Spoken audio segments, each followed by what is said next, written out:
Cause see, her name's Pickle, right? What is the most successful drummer in the world?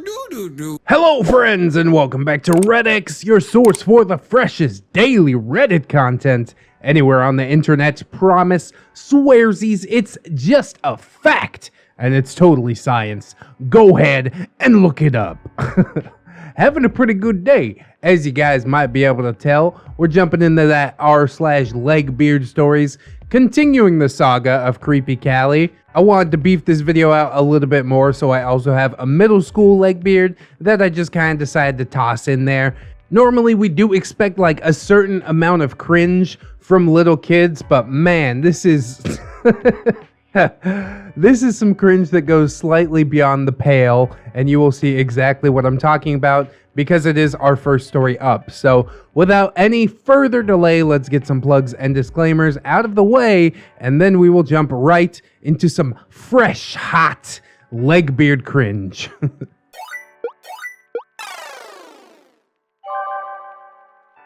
My best friend in middle school was a Legbeard. Hey y'all. I'd like to preface this by saying that everyone has made very cringy and regrettable decisions during their adolescent middle school years. As I was saying, I was no different. I'm a much different person now, and I kind of get an uncontrollable urge to bash my own head in whenever I think of the things that I did back then. Keeping you awake at night, huh, OP? So please don't judge me too harshly. Never.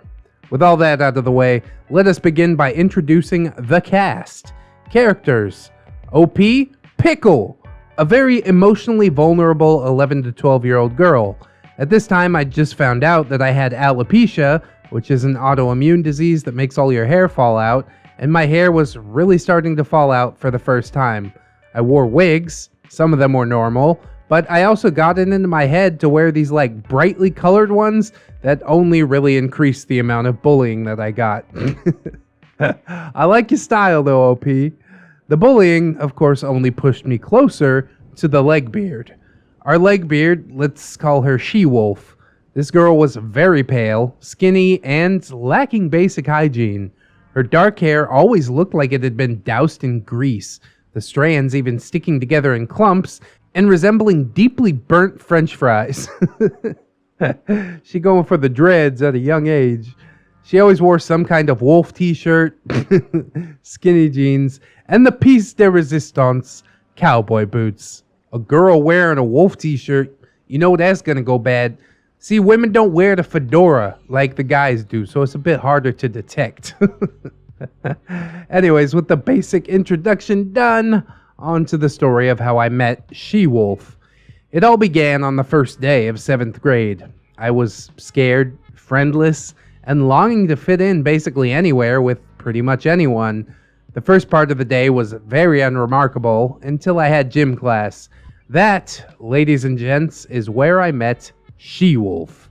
The gym teacher had us all line up in the locker room so that we could be assigned gym lockers and locker combinations.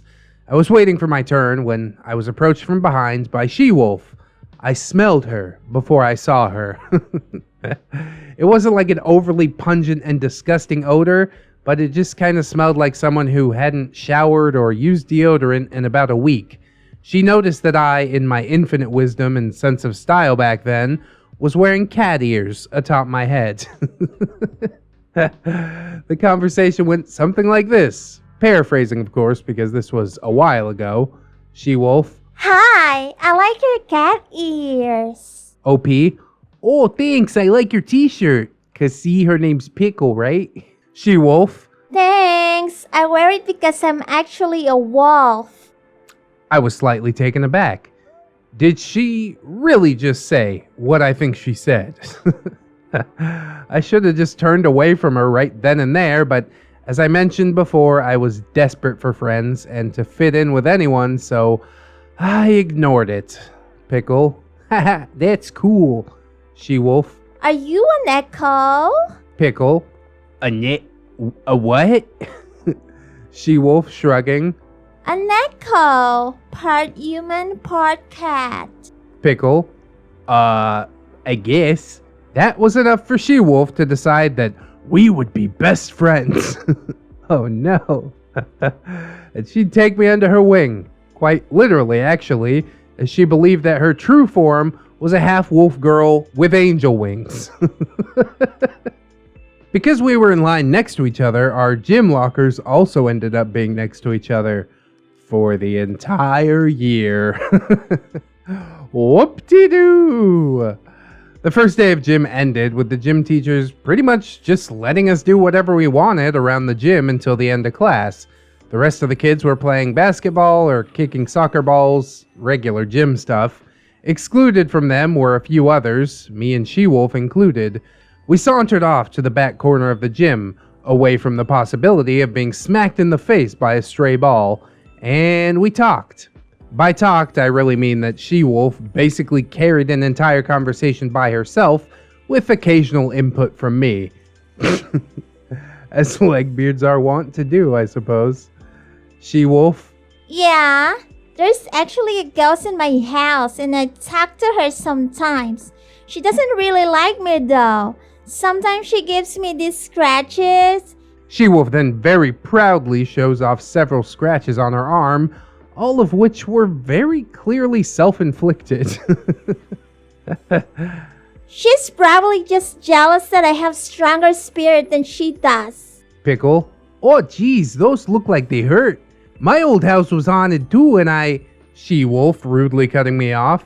My house isn't haunted. I summoned her. Pickle? Oh, why'd you do that? She-Wolf? I'm trying to strengthen my spirit so I can take my true form. Her name is Chakra, and she's she-wolf with wings and red eyes. She's the queen of the wolves. One day, I'll be able to take her form and become the queen of the wolves like I always meant to be. Somebody saw Princess Mononoke like one time too many. That is some real cringe, dude. I was speechless, literally at a complete and total loss for any kind of earthly language that could in any way respond at all to what the fuck she had just told me. She could not be serious.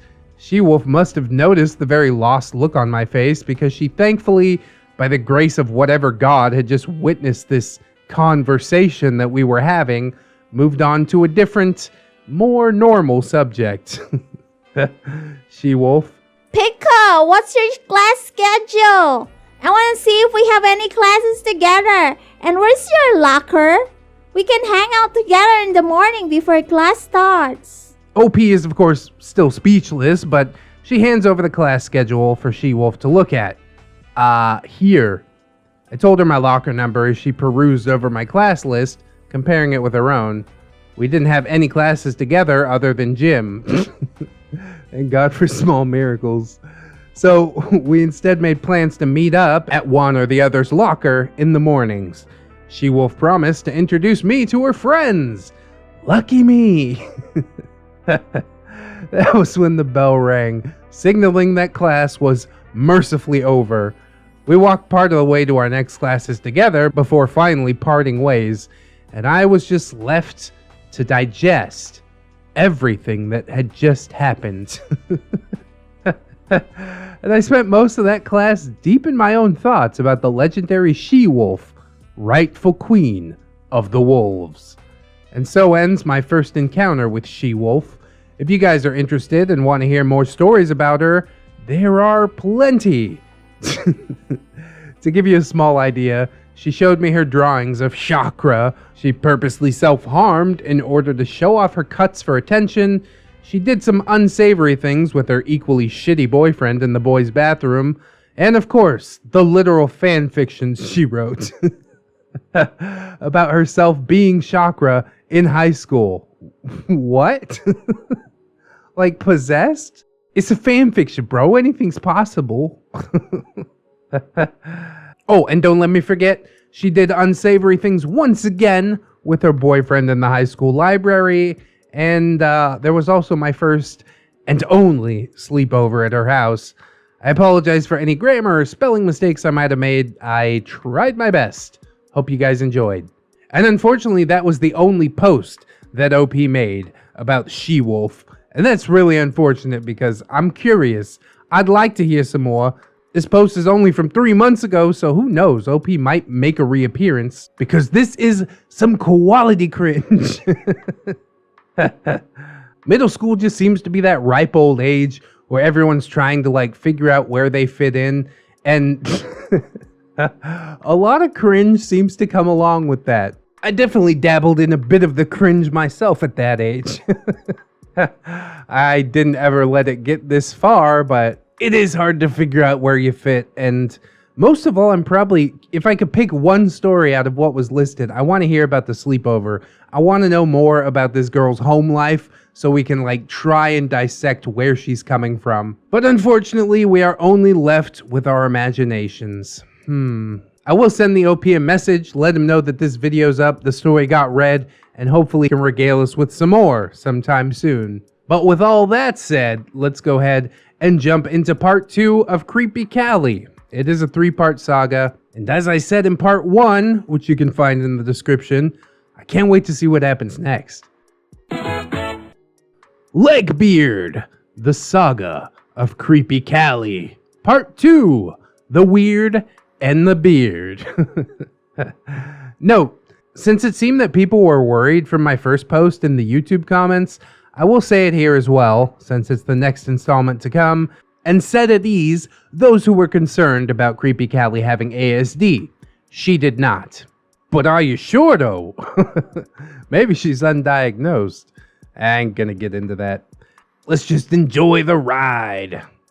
Hello all. True to my word not to lag, here we are with part 2 of the Kreepy Kali saga. We left off after the encounter over summer, and as I said, Kreepy Kali would indeed make her return into my life. This time we also have a special guest, a beard, that I would be introduced to by Kreepy Kali herself. Matrixbeard. Oh joy. Our cast, OP, the timid and tolerant, now 16 at the time of this story, female, 5'4" for reference in the story, Kreepy Kali, our socially strange inner Legbeard, and Matrixbeard, Kreepy Kali's co-worker from her volunteer job at an old folks home. Oh god, they put this neckbeard in charge of people? That ain't gonna go well. So let's get this wagon rolling. But first, prerequisite. Summer had gone and passed, and the first half of my sophomore year of high school was, well, eventful. During the time span of just a few months, my friend group had imploded and splintered into the winds. I won't go into the minute details, but suffice to say, after certain wrongdoings here and some failed relationships there, it had just dwindled down to a group of 2, Maya and myself. And then, like bad luck, or a curse from Wicca herself, came the ultimate hit to my little teenage heart. Due to some better left unsaid home events, the girl that I had been best friends with since 6th grade, the one that I was with so frequently that her grandmother insisted that I call her grandma, was now officially leaving to live with a relative that lived well out of our district. I'm not ashamed to admit that I cried a little bit when she told me. It was abrupt and quick, like ripping off a band-aid. She was gone literally within a week, and I began my short experience of social drifting. Oh, that sucks. You thought you had it all figured out. Now it's all topsy-turvy. I definitely get it. It absolutely sucks. My parents used to move like every 2 or 3 years, and I have no idea why, even to this day. But I did learn to make friends fast, you know? Hardship can be a good thing, after all. Sometimes. So, during this time of social drifting, I'd taken to wandering areas of the school that I usually hadn't, and after a time I found out that I knew a heck of a lot more people than I thought I did, and I even struck up old friendships with people that I hadn't talked to since middle school. I would happily converse with perfectly fine people, but ultimately I'd decide that it just didn't feel right, and I'd move on to the next social clique.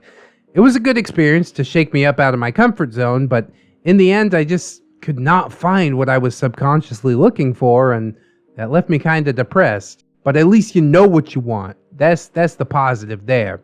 Always find the positive. Anyways, enter our wayward Legbeard. It was one of those days when I felt particularly bothered by this. I was slouching against a wall during break with one headphone in and just scrolling through some music when a voice spoke to me out of oblivion. Hey, OP! I looked up and saw Kreepy Kali standing in front of me with a stack of papers in her hands. OP, hey. Kreepy Kali, How have you been? I haven't seen you hanging out with Maya lately. Are you guys not friends anymore? well, I hadn't seen Kreepy Kali at all, so I vaguely wondered where she had seen me. OP, she moved. Kreepy Kali, Oh my god, really? Why? I'm supposed to drop this off at the office. Do you want to come with me? I don't know if it was the refreshed guilt over the summer school fiasco at the sight of her, or if my general depression had just made my brain glitch. OP, sure, if you want me to come. Kreepy Kali made idle conversation, with particular interest regarding my friends. She asked about Sean and Eric and why Maya had moved, and I explained a shortened version of all that had happened over the past few months, and she sympathized. Hindsight is a fiend. What I didn't realize at this moment of what appeared to be an innocent conversation was that I had just reopened the floodgates. I'd made her aware of my current vagabond-style social life, and she decided to fill the role that had been left empty by Maya's departure. She wasn't always able to locate me, of course, because of my ever-moving nomadic behavior, but when she did, she stuck to me like grease on a neckbeard. Fitting. It left me wondering again if she didn't have any real solid friends of her own that would wonder where the hell she had gone. I don't mind talking to her every now and then. I mean, I could handle her weirdness in doses, but I wasn't particularly interested in being her friend. With that said, being how I was back then, I didn't want to hurt her feelings.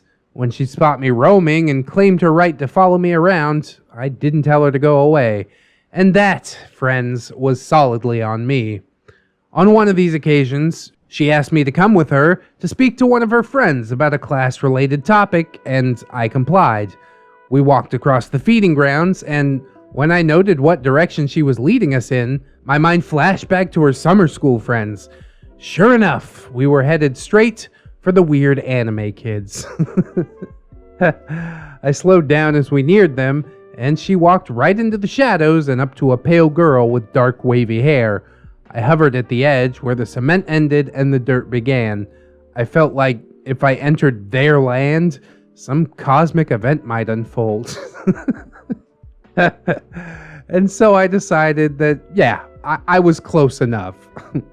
They grouped in pairs of 2s and 3s, doing their thing with their unnaturally deepened tones, while some others did that squeaky anime girl voice.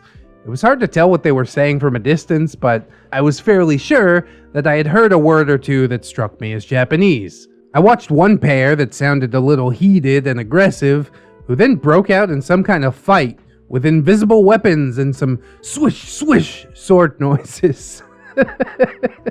I love it. Watching their antics left me feeling like I had entered into a mix of the Twilight Zone and a very, very low-budget theater. It didn't take her too long to finish, and once she rejoined me on the other side, I asked her if that was where she usually hung out. She denied it as one of the kids in the mock battle fell dramatically onto one knee and screeched deeply in pain while clutching his side, apparently having been stabbed or something. And then that kid stood back up and he's like, "Actually, you didn't get me because I have armor of blade turning." I didn't say a word because, yeah, what happens with the weird anime kids stays with the weird anime kids. We left the area, and with the bell being close to ringing, she asked if I wanted to go get food together after school. I told her that I couldn't, using the easy lie that I had too much homework. This went on for over a month, during which she had figured out where my locker was, and that doubled her presence because she would already be there when I arrived. Suddenly, I had a lot less time to wander around the school talking to people, since she now took up most of my lunch hours during the week. She consistently requested to hang out outside of school, at least on the days that she wasn't working, and I declined her again and again. I used up a whole plethora of excuses, to the point where I had begun to feel a sense of slight guilt growing, like a case of developing Stockholm Syndrome. I felt like I owed her something for all the effort that she was making in her attempts to befriend me, as unwanted as that was, and that, coupled with my jelly heart and lack of a solid spine, had me caving one Tuesday afternoon and finally agreeing to meet her after hours near the front of the school the next day. I cursed myself the whole way there. But I plastered on a strained smile when I saw her standing near the sidewalk waiting for me. My lips started to twitch, the way that it always did when I faked a smile, and even though it felt like a beacon on my face, it wasn't actually too noticeable to anyone else. OP. Hey. Kreepy Kali. I forgot to ask you earlier. Is it okay if my friend hangs out with us too? He wanted to meet you. I was bothered that she'd waited until the last minute to ask me, but shrugged it off. I mean, how bad could it be? Famous last words. OP? Yeah, sure. Kreepy Kali. Cool! Let's go then! She started to walk off campus, and being confused, I didn't move. OP? Shouldn't we wait for them? Kreepy Kali. No, they don't go here. It's my coworker. OP? Oh, alright.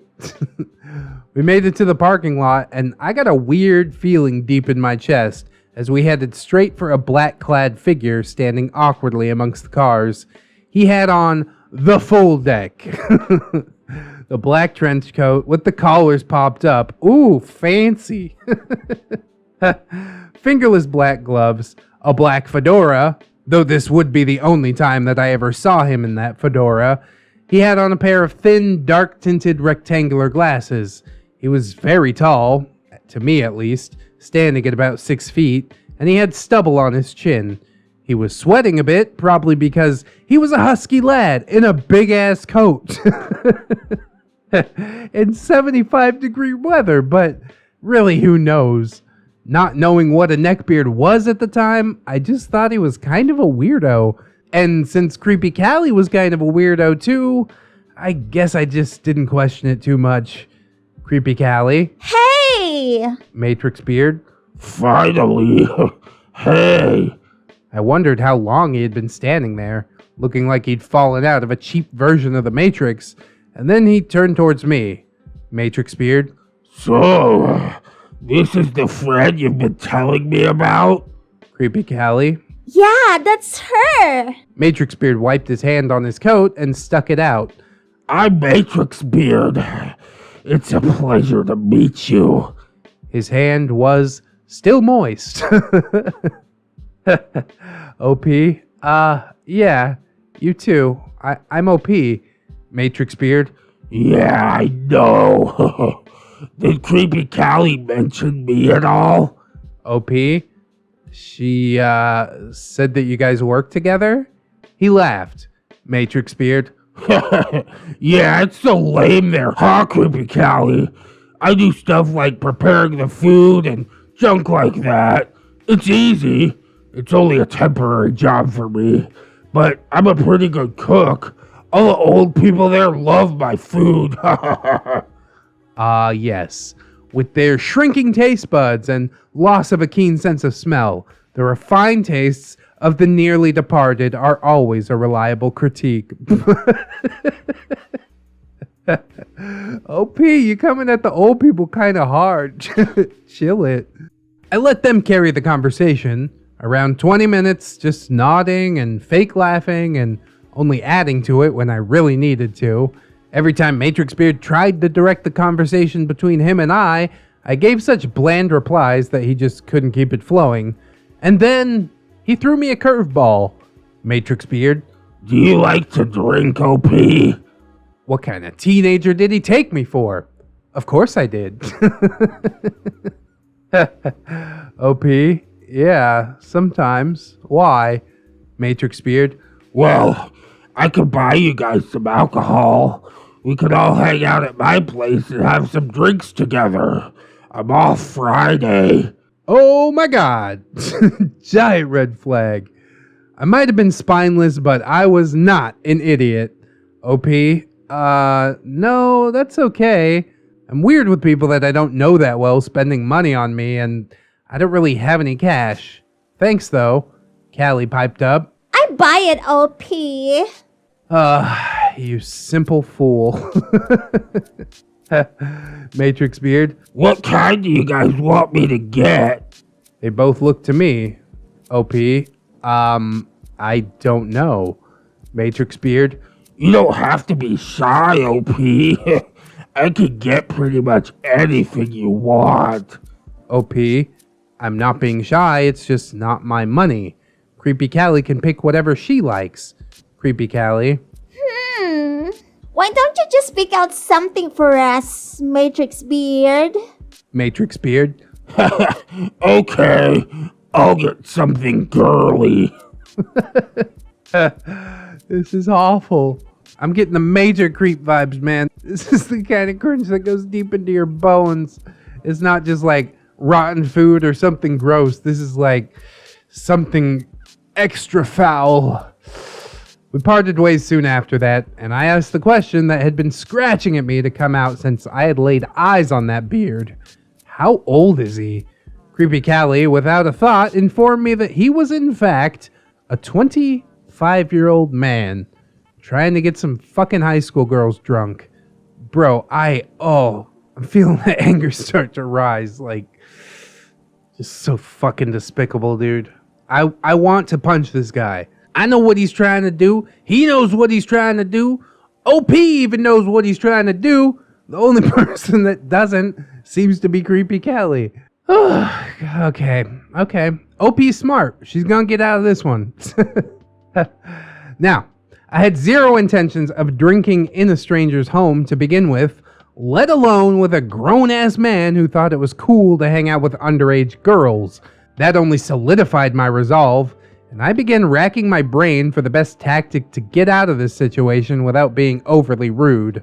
The next day, Kali asked me if I could meet her after 6th period in the student parking lot, which was at the back of the school, to help her get some quick shots for her photography class, something that I had already taken. Lo and behold, I was caught off guard when Matrixbeard, sans fedora and gloves, arrived to hang out with us. After Kreepy Kali had once again failed to tell me that he would be coming. He looked almost exactly the same. I wasn't even sure if he had on different clothes. The only visible difference that I could see were his beady little eyes through his now clear glasses, and his hair, which was short, black, and very flat. I assumed from frequent fedora usage.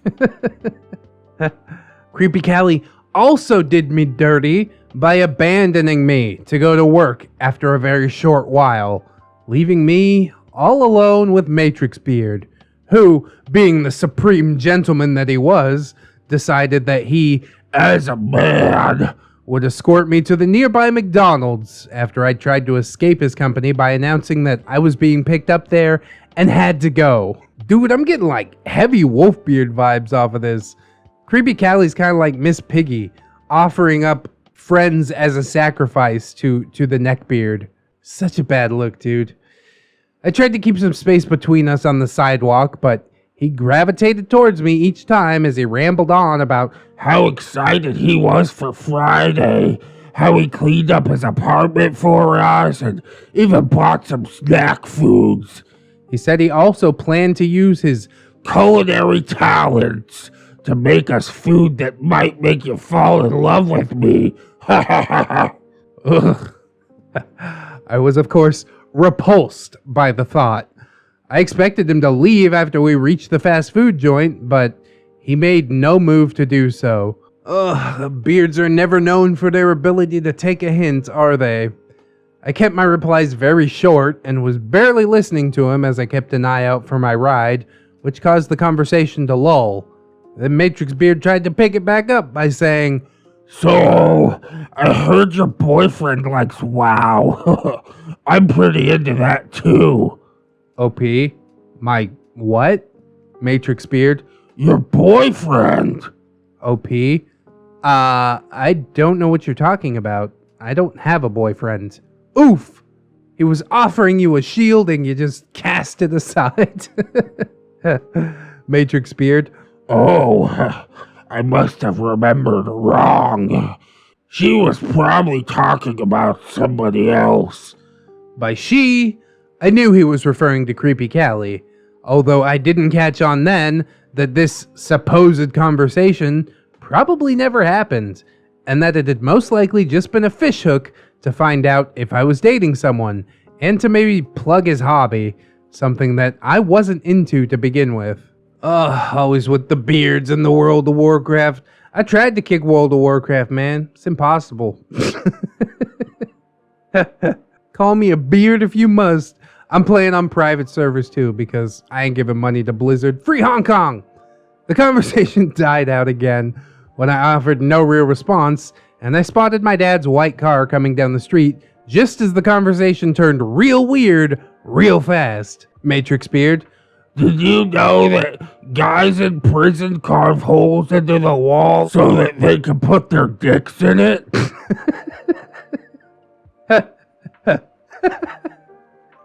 OP, no! Why do you know that? I don't think that's true at all. Fortunately, my dad's car turned the corner into the lot before I heard something that I might have had nightmares about. OP, well, my ride's here. Gotta go. There was a switch in Matrixbeard's attitude. He bid me farewell and skittered away faster than a cockroach. No doubt he didn't want a father to see him, a 25-year-old man in a trench coat, hanging around his 16-year-old daughter like a bad scene out of a movie. Ugh. The following day, I mustered up my nerve and told Kreepy Kali about the uncomfortable conversation and that I didn't want to hang out with Matrixbeard ever again. That's right, OP, take back your power. If the conversation doesn't go amicably, that's fine. I'm not going to be made uncomfortable in order to make you comfortable. Or to make a creepy 25-year-old man comfortable. Ugh, I hate it.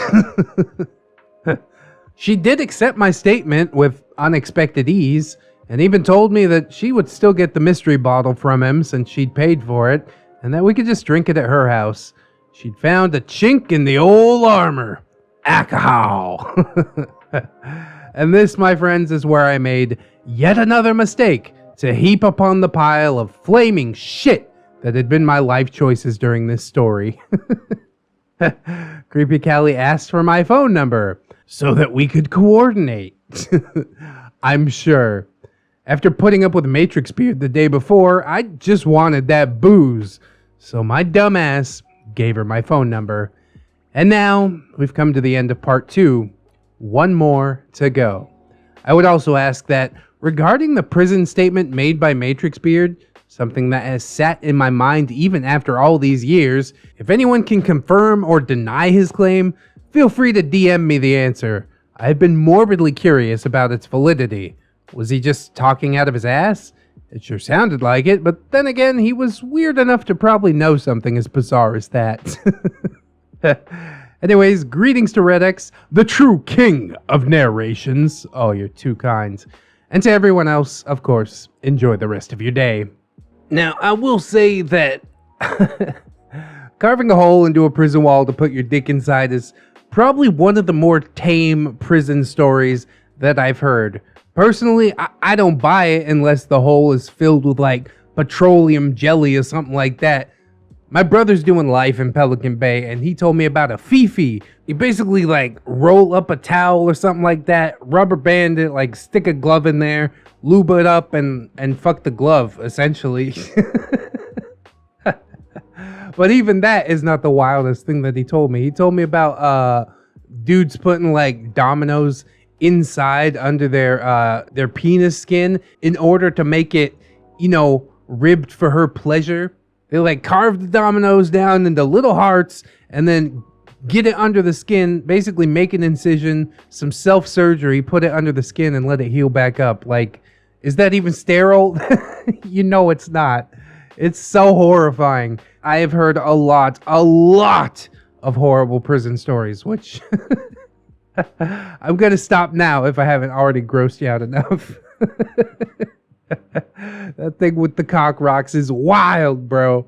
I didn't believe it when I first heard of it. I still don't completely believe it, but I don't know if my brother would ever make something like that up. So yeah, hole in the wall? Sure, I buy it. Why not? Has this dude ever been to prison before? He should for chasing jailbait around the way that he does. Bro, this is so not okay. How much you want to bet that Matrixbeard shows up at Kreepy Kali's house? He's like, Hey, I heard you guys were drinking. I don't want you here. You're weird. Leave me alone. But he won't. Neckbeards never do, unless you explode. But at least that part is good, you know? Teach you to strengthen your spine just a little, OP. And I can see it. Throughout the threads of these stories, your spine is slowly strengthening, taking shape. It's a miracle to see, honestly. I hope you will continue growing in your life. Anybody who hasn't read the Wicca stories, I'll put that in the description along with part 1 of Kreepy Kali. I hope you guys will enjoy all that Legbeard cringe. If you did, I hope that you will like, comment, and or subscribe, of course, because that's always helpful. Also, sharing the episode around, that's just killer. I can't thank you enough for that. We've also got some links in the description. Of course, my Amazon affiliate link, my Teespring if you're trying to rock the merch, Wifey's channel, Mr. and Mrs. ReddX, my personal subreddit r/ReddX Reads. If you want to share something with me, that's actually where the Kreepy Kali stories came from. We got the social medias with the Twitters and the Facebooks and the Discords. And oh, how could I almost fake forget about my gorgeous, wonderful, beautiful, generous patrons? You're seeing some names on the screen right now, and I'd like to thank them all, but specifically ZeroMMX, Lady Nix, Robert Waits, Pope Squid, Rebecca H, Cider Drinker, Tato Ferret, The Last Shinobi, Mark 211, Michael and Ted, Aaron W, Mitch, John Hero, Candy Sora, DigiNZ, Fire Drake, Little Lone Wolf, Lone Island, Shara, Miss Monday, Silent Revolver, JM Coon, Leon Embers, TSM Kirby, Redwind, Synaptic Boomstick, Jerry, and Staples Yeet. Thank you guys so much for helping the channel out. If we do get demonetized because I was talking about like some prison stuff, then I guess I could eat it because my wonderful patrons are there to back me up. Obviously, if anybody else can support monetarily, that is absolutely huge. I thank you so much in advance. But if you can't right now, don't sweat it too hard, friends. I just appreciate you coming on through, hanging out with me, and I hope that you come on back and hang out with me again tomorrow, because really the views is how my beard stays buttered. In order to do so, you'll need to keep yourself safe out there. Wash your hands, super important.